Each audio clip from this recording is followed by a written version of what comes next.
living for today. You may say I'm a dreamer, but I'm not the only one.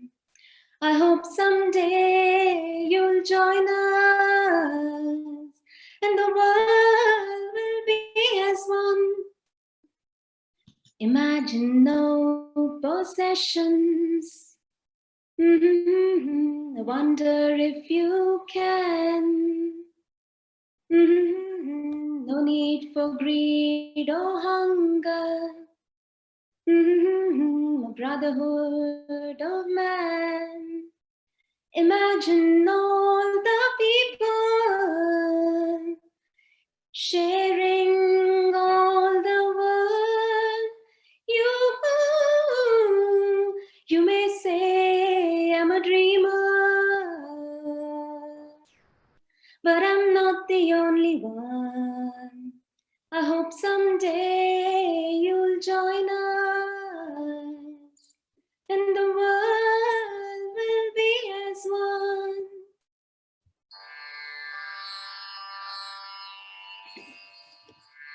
Maitri bhajata akhila vijayatri. Maitri bhajata akhila vijayatri. Atmavadev paranapi pashyata. Atmavadev paranapi pashyata. Yuddham त्यजत स्पर्धां त्यजत युद्धं त्यजत त्यजत परेष्वाक्रममाक्रमणम् त्यजत परेष्वाक्रममाक्रमणम् मैत्री भजत अखिल जयत्री मैत्रीं भजत अखिल जयत्री जननी पृथ्वी कामदुघास्ते जननी पृथ्वी कामदुघास्ते जनको देवः सकल दयालुः जनको देवः सकल दयालुः दाम्यतत दयध्वं जनता दाम्यतत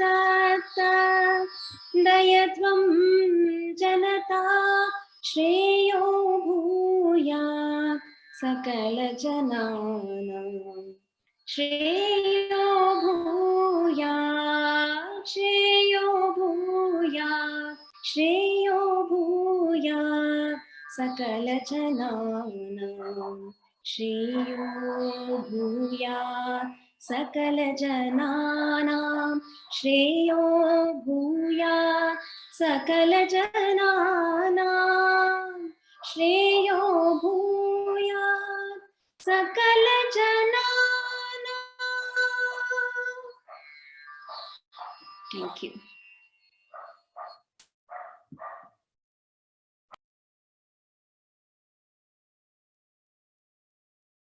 Thank you, Sindhu, for the beautiful song that you began the session with. It is really touching and setting the tone for today's event. So I introduce Dr. Hari, who is the author of the book, and many of you know him as a teacher at Yellow Train. And this is his second book that he's written. And over to you, Hari. Thank you, Vijaya. First of all, thanks, Sindhu. I had goosebumps listening to that. So let me start my brief intro to the book about who am I and all that. Firstly, thanks, Sandhya, for this forum, for this beautiful forum. And I have been very generous, and also to Mayura, Elil for coordinating this. So this is the book, A Street Puppy's Guide to Indian Religious Wisdom. It's a very short, very breezy read. So why such a book? So I would like to present the reason in three parts. The part one is about me, a little bit about me and my journey. So as the mail about the book this evening should have told you, I'm a doctor and a teacher at Yellow Train, and I come from a agricultural family down south in Tirunelveli, and we don't have any acquaintance with this deeper philosophical part of religion and all that. My father, my grandfather, all those were very religious people, but it was a simple ritualistic habit-based religion. If it is Friday, worship a goddess. Or if it is Saturday, worship Perumal, something like that. And in my teenage, I had a big rebellion against this kind of religion, and I think I was in a big existential angst itself. So I like quoting. I often quote this incident from my house agency during my CRRI. I was posted with a friend of mine. She's at least until that day, she was a very good friend. And then there was this little boy who was admitted, around 8 or 9 years old, and he came in with very severe abdominal pain. He came with his father, and we took the vitals, we took the readings and all that. And then when we came to his name, he had a very unusual name. It was Yama Dharmarajan, right? Imagine naming your 8 or 9 year old boy, a cute looking boy with this name, Yama Dharmarajan. So I just very casually, very spontaneously told the girl who was sitting next to me, maybe his mother died when he was born. and she was shocked. Shocked. And from that day, she was just maintaining some distance from me. And now when I look at all that now, I feel I was in some deep existential angst, right? I was burning with existential questions. And it was that was coming out as this snarky, as this more borderline morbid jokes, right? And I think at one stage, life got pissed off with my morbid jokes, and it decided to take me towards the solution. Yeah, am I audible? Yeah, okay. So I think all sane thinking persons will have this burning questions towards life. Who am I? Why is this world like this? And what is my responsibility towards it? What is life about and all that? And from this, we usually take there are two paths that diverges from this question. If you have this question in your heart, you can take two easy paths. One is the right-wing path, which you just shut off these questions and start living a life, drawing a small circle around yourself, my wife, my husband, my children, and all that. And mostly this kind of people, they usually follow a simple religion, as far as I know, a simple ritualistic religion. They don't have this burning quest. They are already that questions are switched off, right? And then there is this left-sided path, which is the path of antagonism towards it all. It is going deeper into this rebelliousness. So this is the path of Periyar, Karl Marx, Dawkins, and all that. And I have a huge respect for all these people. I see them as great reformers and much needed voices.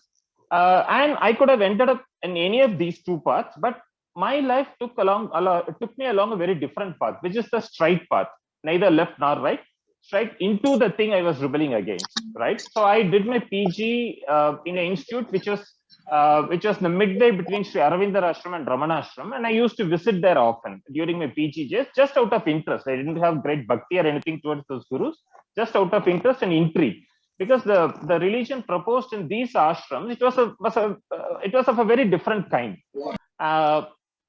So I started exploring these gurus and their teachings more and more. And I would like to, and I got introduced to the philosophy of Advaita there. So Ramana Maharishi, the way he puts forward is this pure Advaita, and Aurobindo, he puts forward something called integral Advaita, but both are core, at their core, they are the same philosophy. So I'd like to read a small portion of the book here, which is very apt. Have you ever wondered why mankind created this entity called religion? Was it a tool for human morality? Was imagining a big daddy or mummy up in the sky watching over us a prerequisite for you and me to act morally? Or was it just a social tool that helped strangers come together and cooperate? Perhaps it served and is serving those functions. However, all that, to be objective, is just the outer aspect of religion, a moral scaffolding human society was built on. A colorful beaded necklace has a thread that runs through and unites all the beads, a thread that is barely visible to the naked eye. Likewise, underpinning all the eclectic religious sects of India, there are some sublime philosophical traditions which, surprisingly, not many people are aware of or terribly interested in, at least not from a practical viewpoint. Advaita is one such philosophy, a philosophy expounded by illustrious seers and saints like Swami Vivekananda, Adi Shankara, and Ramana Maharishi. A philosophy embodied in the Upanishads, Bhagavad Gita, and Brahma Sutra. And Advaita, when you follow it, just like when we do something mindfully, we don't need to become Buddhists, right? So it's something like that. I see Advaita at its core a very secular philosophy. So I have read many Islamic scholars, Sufi saints whose writings so much reflect Advaitic philosophy even more than Hindu scholars do. And likewise, many Christian fathers, for example, the father Richard Rohr, his writings are so beautiful. I just love reading him, and it's very much similar to our Advaitic philosophy. So that is so there is when I came to know these things, there was so much peace, there was so much happiness, so much clarity that I have found a great foundation for my life, and it was at the beginning stage of my practice, right? So that is the end of part 1 of my story. Before going to the part 2, how many of you know the Hotel Nalan? Okay, few of you, right? So in Coimbatore, if I ask 10 people, mostly some 2 or 3 will know this Hotel Nalan. It is, you can Google it. It's near Alveria Convent. It has one of the most healthiest and also tastiest food in Coimbatore. And when I look at the world, and when I look at how religion is followed in this country, it was a little bit like this Hotel Nalan. So there is this beautiful philosophy underneath this religion, which hardly, not even 2 out of 10, it is 2 out of 1,000. 2 out of 1,000 are aware of. So I felt a different kind of angst. I felt someone should introduce these people to this philosophy. Otherwise, they will just, the right wing and the left wing will keep fighting for eternity. Someone introduces these things. They can just focus on what is essential for life, right? And so that's how I got into writing my first book. This is the first book, Butterflies, Parathas, the Bhagavad Gita. You can see the size of the book. And I often jocularly tell my friends, it took me 3 years and 8 kilos to write that book. I lost 8 kilos at the end of writing that. So why should I write such a book? Because I saw Advaita as a deeply practical philosophy. It's not a philosophy which has just metaphysical ideas in it. It was a very deeply practical philosophy. As a simple example to that, Aravind Eye Hospital. Dr. Venkateswamy Naidu, he was inspired by Sri Aurobindo. That's why he named it Aravind Eye Hospital. And that's what this philosophy that gave him that power and tenacity at the age of retirement, right? To start such a high hospital and bring light to so many people's lives. And our own Ganga Hospital was inspired from Aravind Eye Hospital. So I see ideas are that powerful. They're very powerful. If the right idea reaches the right person, so much changes can happen in the world. So that's how I got into writing that book. But unfortunately, all over India, I think some 12 people finished reading this book. And then I realized maybe I'm not speaking to the current times, and I'm in my own zone, and you should get down and write it in a more people-friendly way. And that's how I got into writing this book. Now, coming to the part 3 of the story, the process of writing this book. For writing a book, you need life experiences. That my life has given me plenty, right? So the other India, which we see in many modern day Tamil movies, I have seen very close by. It is in that environment I grew up in, right? And I have 100 stories in my head that way. But then that alone is not enough. You need a certain skill to put it in words, which I lack actually. Growing in a tier C town, my maximum literary exposure is Tinkle and Amar Chitrakatha. So it's then I decided I needed a collaborator. And it's at that time when I was searching for this and wondering how to collaborate with and all that, I found Inya through the Story Club. I knew her already through her writing. Then in Story Club, she wrote a very different kind of story. Then I felt she can write the story because this is at its core a story of a father and a daughter, right? I won't divulge much. So this is, I felt this is in her zone, right? And so I spoke with Arvind and immediately clicked. And right at the time when we started writing, the nation went into a lockdown. It gave us ample time, and in the 2 months we finished writing this book, and it has taken an additional 8 months to come out. And in biological terms, if I am the cell, Ini is my mitochondria, right? So, so that's how this book came into life. And several other people's contribution is there in this book. Firstly, Reema for her wonderful illustration. A big thank you to her. And then Sriniti, two chapters were initially written by her, and then it is for a different book. We tried collaborating, didn't take off, and then I shifted those chapters to this. And then actually writing this book was very luxurious compared to the last time. It had some Gujarati portions, it has some Kannada portions. I'll just make a call to Seema and ask the Gujarati translation of this. I needed some Gujarati terms of endearment, right? And immediately the first person that came to my mind was Seema. And then I needed some Kannada swear words. Immediately the first person that came to my mind was Nandana. And I asked her. And yeah, so that's how this book came to being. And yeah, one last thing before I finish. I was speaking about Ganga Hospital and Dr. Rajashekharan. And I was reading his interview where he was speaking about the initial stages of Ganga Hospital. So he was converting a 150-bedded hospital into some 650-bed or something, right? It was a big leap he was taking. It's a big leap of faith. And then he was feeling very anxious at that time. The hospital opening ceremony was very close by, and he didn't know how it will take off, right? He was from Coimbatore. He was looking to cater to whole of Tamil Nadu, even whole of India, right? Whole of South India. So it was a big step for him. So he says in that interview, at that time, he says he went and met Swami Dayananda Saraswati of Arshavadya Gurukul in Anakati. And he gave a piece of advice which he took to his heart, and he says it gave me so much peace. So the piece of advice is this: you should worry about this only if you think you are doing it. Ganga Hospital is happening because it is destined to happen for people of Coimbatore. It is Prakriti, that is nature. If Prakriti intends to do it, it would grow by itself. So he speaks about that moving into that zone of effortlessness, even when you are sweating hard outside. And I think inwardly I have come to that zone. So I have written it, and I'm very happy already. So I will do whatever I can do to market this and all that. Even this is one of such events. But then I think this book comes from a place of genuine goodwill, and I hope and I believe it will pick up. It will meet people, and it will be read widely. And so that's it. So please do read the book. And if you care for the society, if you have genuine, deep existential questions in your heart, you will definitely like this, I can assure. And if you like it, please do spread the word about this book to your friends, to your relatives, to the organizations you're part of. And I can say one thing: it's not really a backward-looking book. It doesn't hark back to idyllic past we had once in India, which we should recreate and all that. It's a very forward-thinking, progressive book. I genuinely believe do go so much good to the people who read it, and also to the world if it spreads to people, and if the thought embodied in this book becomes a part of the general mindset. Yeah, thank you.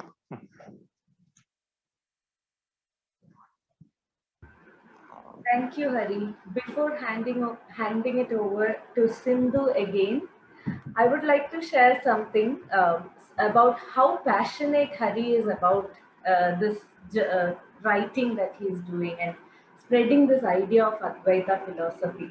So there was an incident in our house. I was telling him, okay, why don't we go for a small trip? So we have been working this full year, so why don't we go? Then he said, no, I have a short life. I have so much to do. I have so much to write. There is so much I need to finish.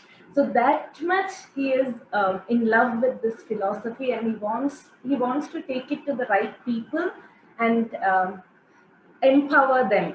So I just wanted to finish, hand this to Sindhu now for yet another beautiful musical by her.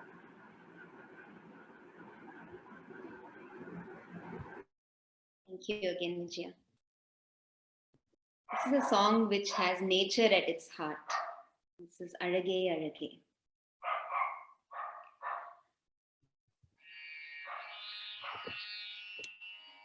அழகே அழகே எதுவும் அழகே அன்பின் விழியில் எல்லாம் அழகே மழை மட்டுமா அழகு சுடும் வெயில் கூட ஒரு அழகு மலர் மட்டுமா அழகு விழுமிலை கூட ஒரு அழகு புன்னகை வீசிடும் பார்வைகள் அழகு வார்த்தைகள் தீர்கையில் மௌனங்கள் அழகு நன்மைக்கு சொல்லிடும் பொய்களும் அழகு உண்மையில் அதுதான் மெய்யாய் அழகு கமத நிசா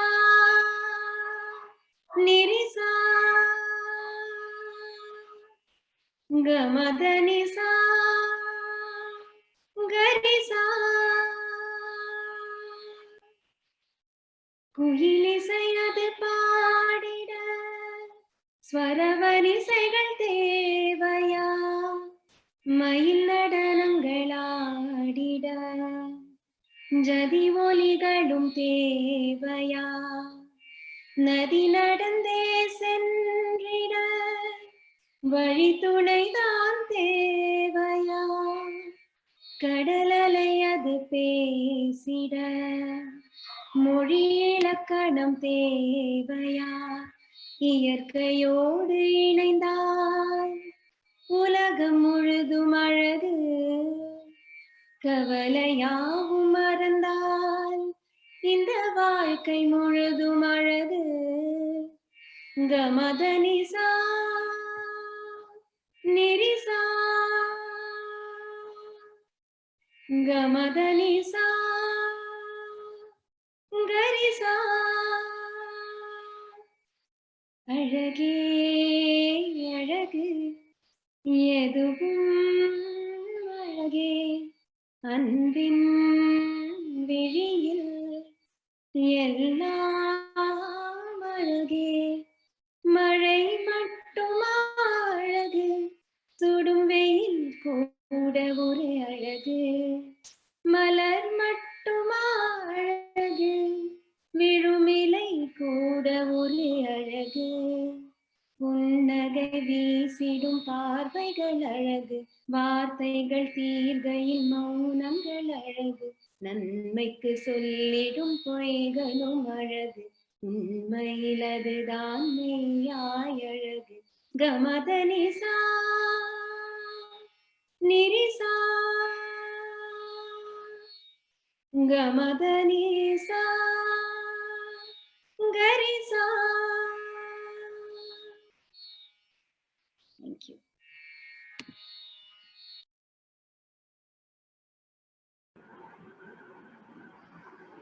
Thank you, Nightingale. Such a beautiful feeling after your song. Unable to move on. Yes. So, okay, now it is time to introduce our Inia, the co-author of the book and our student of Yellow Train. So, over to you, Inia.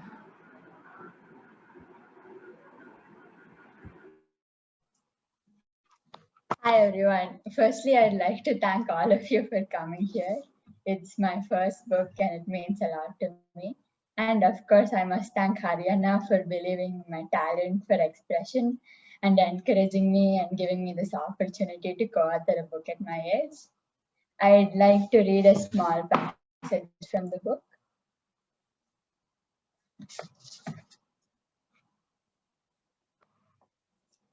It's an unusually pleasant day at the Tapasendra home. With a very mild drizzle and gentle breeze caressing her, Durga walks out to the garden. Come on, Vasu, come out, she says, standing in the garden, a snaky green hosepipe in her hand. Even before she said that, my ears had picked up the sound of the tap being turned on, and I rushed out to get my usual spray of water. So, how are you feeling now? Pretty good, huh? She asks me, a smirk in her lips. Great, Durga. I stand there, wagging my tail in front of her and looking up at her eagerly. but her hand stays frozen, clutching the pipe, which is now creating a well around the hibiscus plant. Hello, where's my spray of water? I ask with my back. She smiles, but she continues what she's doing. Damn you, lady. I look up at the grey clouds that hang over me. They're fluffy and dark, and they remind me of the cotton candy Syra had got for me the other day. She got quite a scolding from Meghna for feeding that. Then the skies break open and tiny droplets pour down, washing away all traces of that memory. Ha! This is fun. It's like the water Durga sprays on me every day, only so much better. I prance around, chasing the raindrops, trying to catch them. I finally managed to get one on my tongue, and good God, it tastes of everything, of safety, of home, and affection, of the air, of grass sprinkled with tiny droplets of crystal clear water, of the freshly turned soil filled with crawling creatures who also decide that it tastes good. Reading has always been something I've loved, and the older I grew, I started writing the words and creating stories myself instead of just being satisfied with reading them. The more I read, the more words I found for myself. More inspiration I took from the authors I liked. And trust me, I read a lot. Hence, my blog was born. It was a place where I could put the tiny tidbits of my writing, poetry, and sometimes my music and art went into. That was all it was. Tiny pieces here and there. Some of them were good, some of them I wasn't satisfied with. But I kept writing pieces like that until Haryana came along one day with an elaborate story plan and told me he'd like me to co-author it. And then he told me the protagonist was a dog. And I was like, I'm going to co-author my first book about a philosophy spouting street puppy. Great. And let me tell you, I'm not an animal lover. But starting right there, I was challenged constantly by the story, the characters, the plot, and of course Haryana, who was great at in doing so. I had loads of fun though. I fell in love with the characters we created and surprised myself by my choices of favorites. Vasu the dog is definitely a charmer, and I'm sure those who read the book would agree. But I was more drawn to co-author the other. one of the anchors. അവിടെ drawing കിട്ടും ഹോട്ടലിൽ അല്ലല്ല അത് ഇലക്കിയാണ്.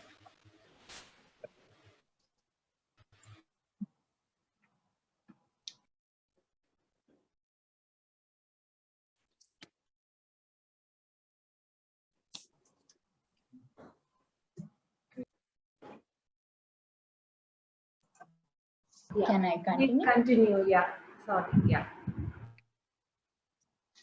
I was more drawn to Durga, the other protagonist, with her enigmatic, bold, complex nature, and the life story that I became deeply invested in as I wrote it. I picked up a few more unexpected small role favorites along the way, but I won't give away any spoilers. But yes, I became quite attached, and I really enjoyed watching the story unfold, adding quirks here and there wherever I could. But it held its challenges too. Haryana would draft out the rough plot of the parts he wanted me to write, and I'd write it out properly, bringing in the drama, the wordplay, the suspense, whatever I needed. Sometimes when I sat in the bed, clicking away at the keys, the words flowed. Other times they didn't. The blocks were frustrating, but I knew they'd go away. And in a sense, this book encouraged me to pull out of my comfort zone. I'd grown accustomed to the style of writing I developed over the years. I tended to write short, impactful pieces, never sticking with the same characters for too long. I wrote in first person and present tense, and while my characters had a lot of complex traits and life stories, I could never bring myself to name them. I had to pull out of this style, not entirely, just twisting it slightly to fit what the book needed. I don't know how I did it, probably with my father and Haryana's constant nagging that I used to try to avoid. But I know I couldn't have done it without the people in my life. I'd like to thank my father first. he was always he was deeply involved in the story, as much as the both of us, I'd say. And he was the first one I went to when I wrote something, and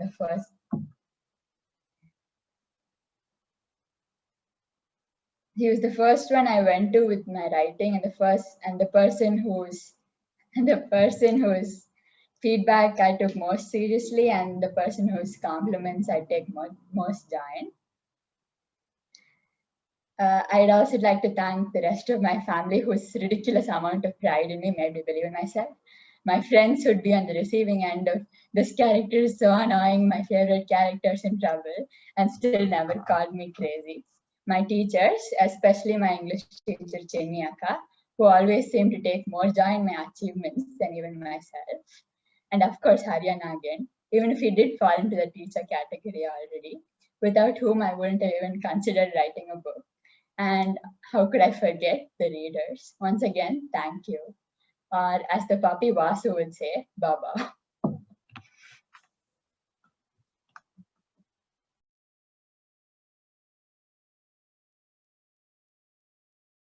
Thank you, Inia. It was lovely listening to you. And yeah, before we go on to Inia's father, he also wanted to share, Aravind, he also wanted to share a few words, but I would like to add an anecdote here also.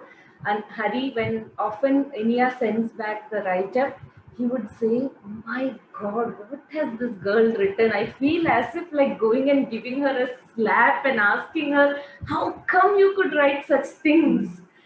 So that's how beautiful she can write. And yeah, over to you, Arvind.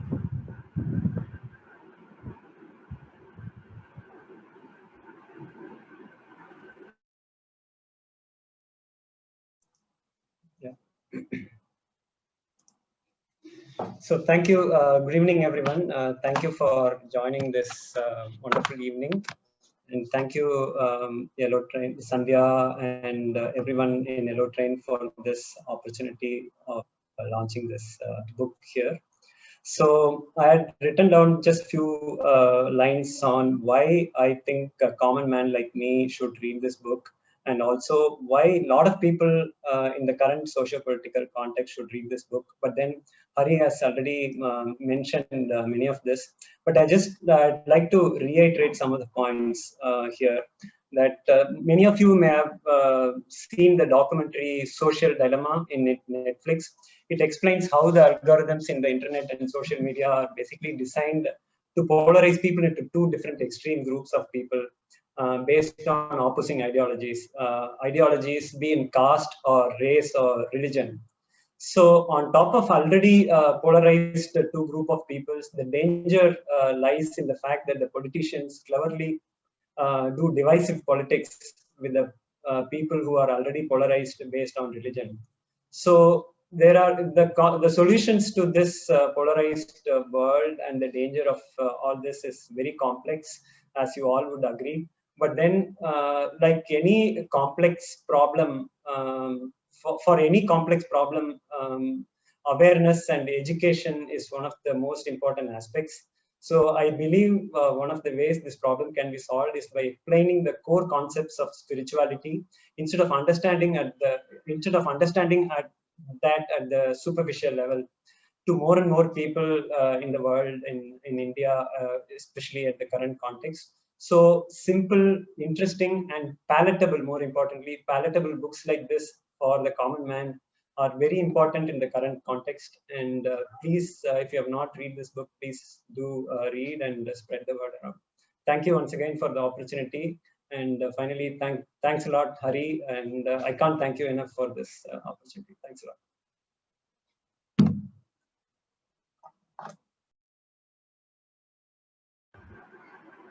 Thank you, Arvind. I would like to add something. Now, my brother was saying, slap.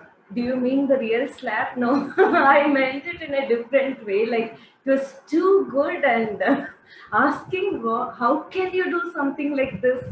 So it's in that sense, and I just wanted to clarify that. And yes, and now over to one of the readers, and she's more than a reader to us, Sandhya. So she had read this book and given a lot. She wanted to share a few things here with all of you about her experience. And all of you know here who Sandhya is, so I don't need to give any introduction to her. Thank you, Sandhya. Here you go.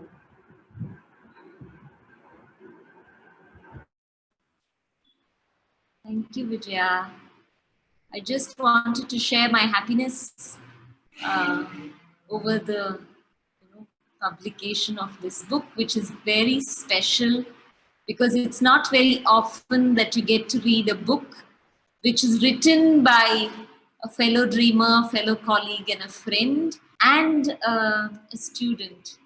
So it's a privilege, it's an honor just to hold a book which is work and fruition of two very dear people. And I think authoring something with a student and for Inia to author something with a teacher, I think it's a beautiful journey. So yeah, it's just great happiness that I feel at this moment, and ever since this book came to life, and I have this feeling that more work is also underway. And I think there are three very beautiful journeys that I can see in the book. The first is journey, of course, of Hari as a writer. And I think over these years, every time you meet Hari, you hear about biology. Sometimes today also he made a metaphorical connotation between Inia and his work using some biological name, which I don't understand. But yeah, you hear biology and then you hear Bhagavad Gita. And I think there's just such real earnest striving to take what is gold from our land to people in these times where this sacred text has not found its place really in the heart of the people of this land. So I think there's such a burning quest to be able to take this to people, and that's what you can see in book after book after book. So I'm touched by that journey. And the second is journey of Inia. And I think I've of course seen a lot of her as a poet, a lot of beautiful writing in forms of poetry and short stories. So I've experienced a different craft of her. For me, it was fresh to see her writing in like what she said, a long sustained story.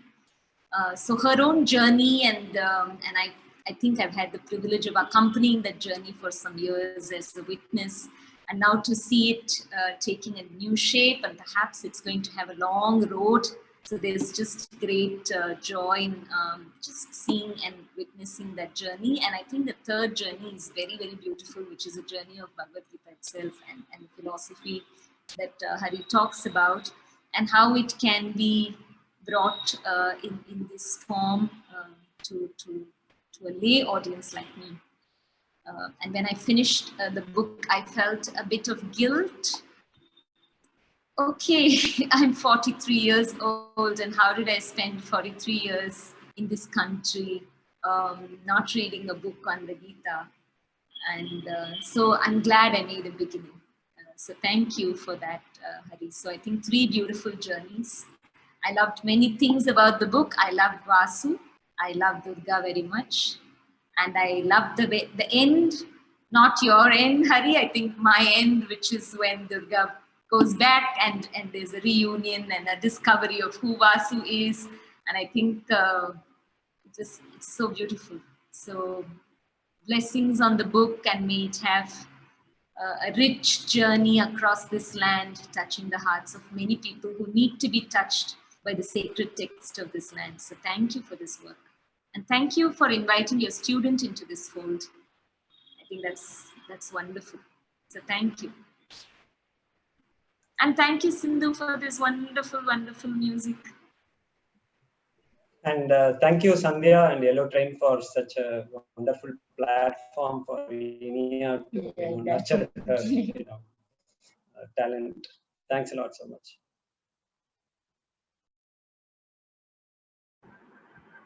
Thank you, Sandhya, for your generous words. Yes.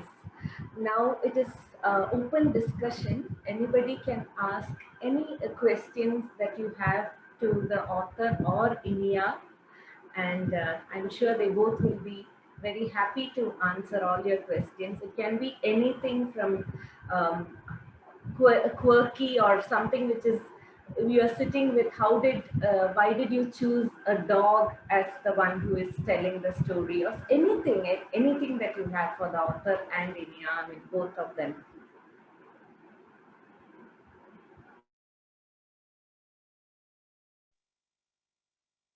Vijaya, Gautami here. May I? Gautami, please go on. Yes. Yeah. Am I audible? Yes, very clear. Okay. Hello, Hari sir. I think when I saw the mail from Elotrain and what actually pulled me to this session was when I saw Advaita, right? Because my son's name is Advait and my father named him Advait because he was a very staunch follower of Vivekananda and Ramakrishna Paramahamsa, right? So it was like Advaitam, and that's how he named him Advait. So whenever my son is now 5-year-old, a very naughty one, that too, and he asks us what is the meaning of my name, right? And we try to explain him. It's very hard because we are not able to understand, right? Dvaitam, Advaitam, what it is about. And that's what actually pulled me to this session, Hari sir. And I'm touched because hearing you say your journey was very much relatable, right? How religion was even at our homes. And I think through your book, I'll be able to give a proper explanation to my son, right? Through Vasu the dog. I think that will make it more interesting for him. So looking very much to read your book, sir. Thank you. And Inia, I'm like awed by the way even you narrated your experience, right? Hugs to you, and definitely you're special. And as Sandhya mentioned, the journey that you have got by working along with your teacher is really will be a everlasting memory for you. God bless you. Thank you.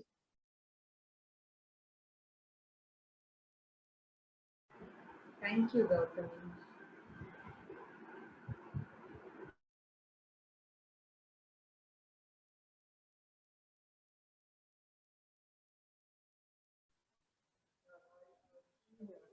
I would like to ask Mr. Hari, thank you very much for this book. If I would certainly like to recommend to my friends who live across India. If Hari sir, if my friends want to buy, is it something that will be available? They can buy online, or there are publishers whom they can approach? How we buy this?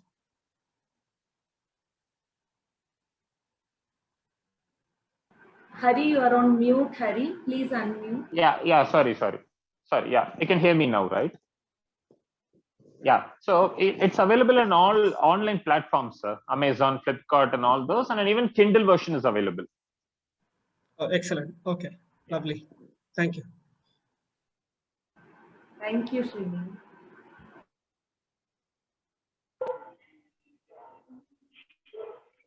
I have a question for Inia.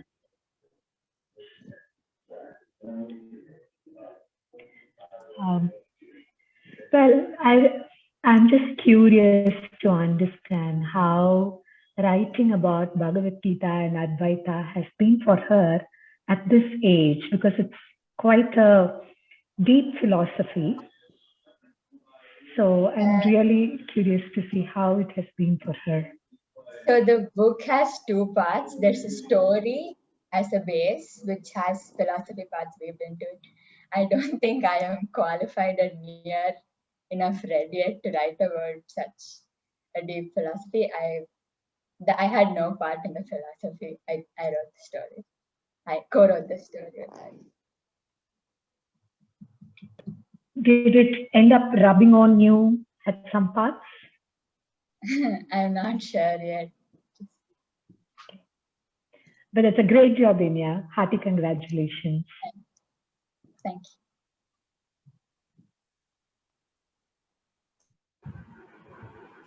To both the co-authors, which are your favorite characters? I can tell, of course, Vasu and Durga, but I'm going to ask you anyway, and also ask you, are there aspects that are autobiographical Of course, Hari can't be a dog, but you know, like maybe thoughts, ideas, quirkiness, the language. What parts of it were?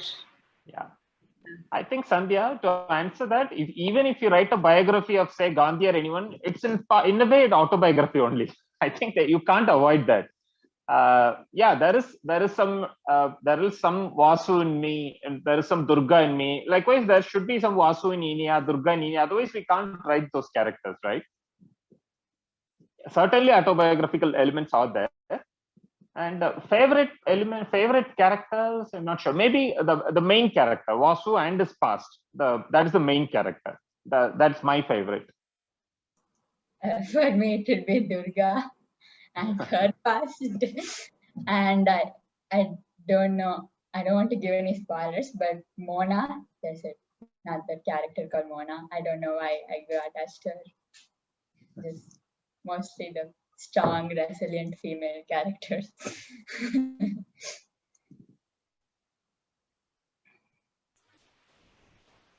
Congratulations, Enya and Hari. Thank you.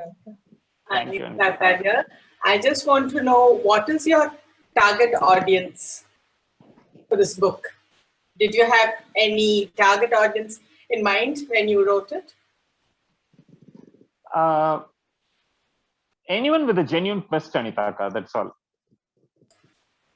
And who wants to understand what is religion? Why is why is this institution called religion so prevalent and so ancient? It has been since 5,000 years. It is there in India, and what is it doing? What is the core of it? What is it that's sustaining people?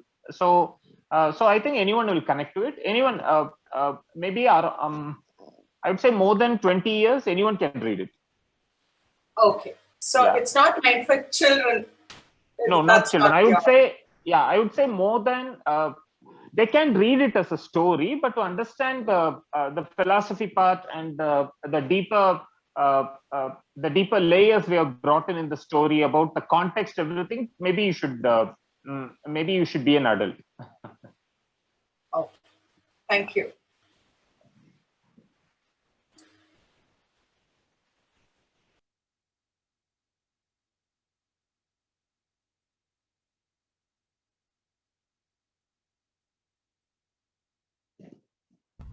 Enya, my question is for you. Yes, sir. So Vijaya mentioned that Hari, often went home with your writing and felt it was brilliant and that you could convey his thoughts. Were there any times otherwise when it did not meet at all and what you had said was not what he meant?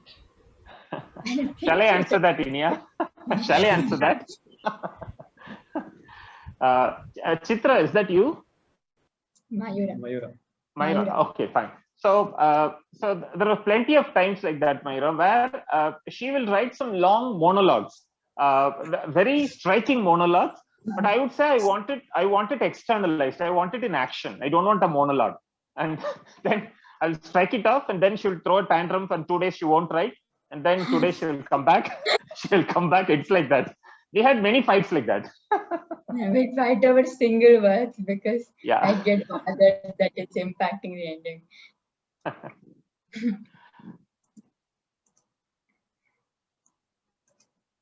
Thank you for that question, Mayura. Yeah, it's something very interesting to know also.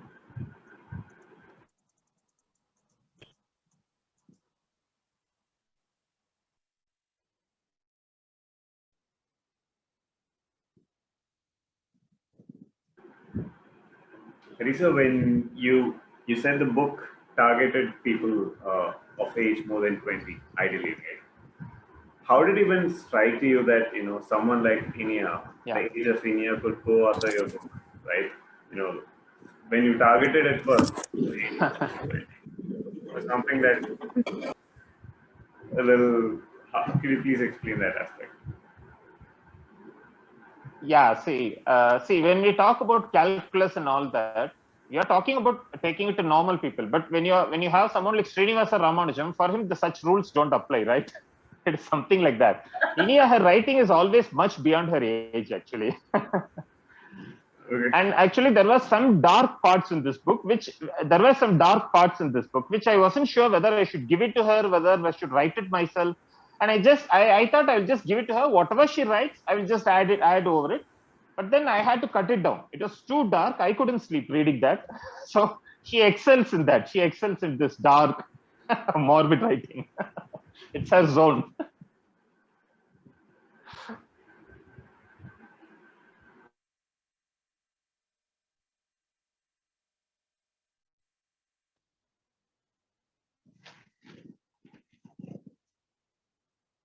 Can I take one more question, please? Yeah. So I know that you've been always wanting to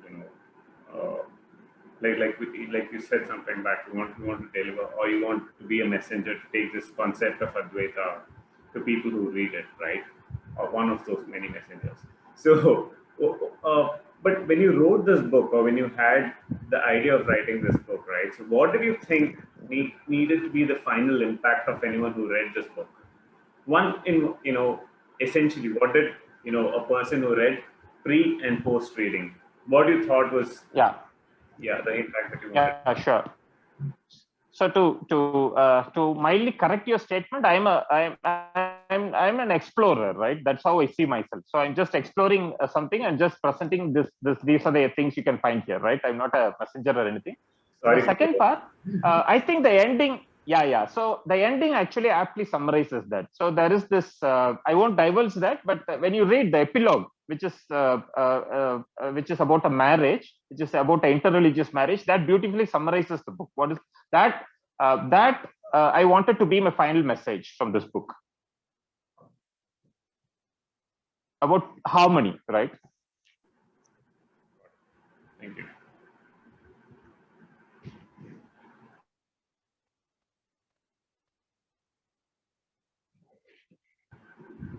We have 1 more minute left.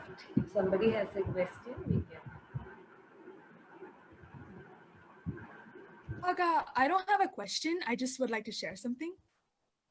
Yes. So hello, everyone. I am Zenna. I am Haryana student, and I am Inia's classmate and very close friend. Inia, you better include that.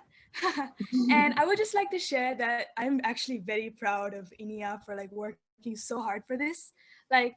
As one of her close friends, and also in our class, she always rants about, oh my God, this book is gonna come like this and that, and we'll all just be eager. When is it gonna come out? When are we gonna have it in our hands? And Haryana, I really liked how you shared about your questions when you were a teenager, because I have also had such questions at this age about my religion, about whether I have been religious about Islam, but I've also had some questions. And I kind of agree with you, and I relate to you in that way. So I'm very eager to read this book on my own and see a different perspective that I have, but on a different religion. And I'm very excited. Thank you. Sure. Thank you, Zaina, for your words.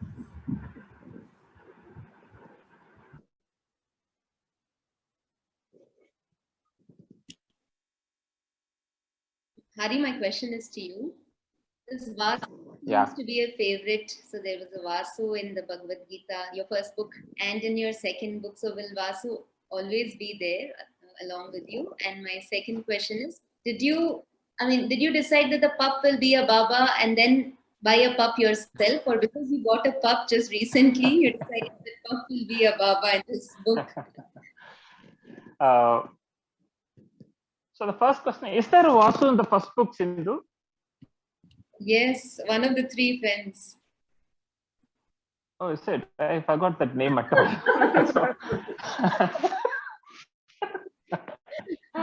Such a big book. So Vasu, I named him after saying in the Gita itself, which you should be knowing, right? Vasu means the divine that is Vasu means residence, right? So the divine that is resident in every being. So Sarva Edathalum Vasam Pannum Devan, that is Vasudevan. So that's how we named it Vasu. Pup, no, that was I finished reading the book. Finished writing the book, and after 6 months, it was a decision taken after 6 months. No relation to that.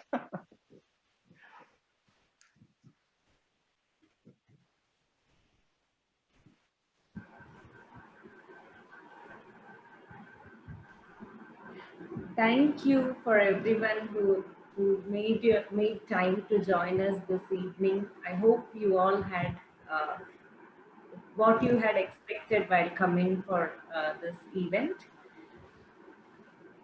Thank you. You're frozen, Vijay. Thank you. That's we can wind up.